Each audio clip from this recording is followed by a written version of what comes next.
Magandang gabi mga ka-travelers. Ito, gabi na naman.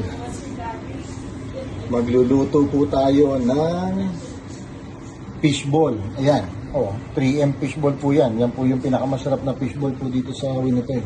Hindi po advertisement, pero kung gusto nyo, mamigay din kayo ng 3M fishball dito. Opo, yan, tatanggapin namin. Maraming salamat po. Yan. Snow pa rin sa labas. Ganun pa rin. Walang pagbabago. Ayan, nakapagluto na po tayo ng sauce. Masarap po yan sauce na yan. Luto po yan ni Lala Lakwachera. Homemade. Sarap po, medyo maanghang. Ayan. Lulutuin na po natin. Testingin muna natin ang isa. Pwede na po ang mantika. Ayan, ayos na. Lalagay natin na siya.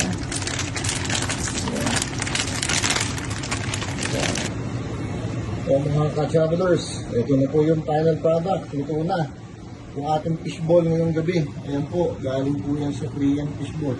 Masarap na fishball yan dito sa Winnipeg. Samahan mo na rin yung masarap na sausawan ni Lala Lakwachera. At syempre, ang ating red horse para masarap ang tanglits. Okay mga ka-travelers, ka-travelers, kain na tayo. Ciao, ciao.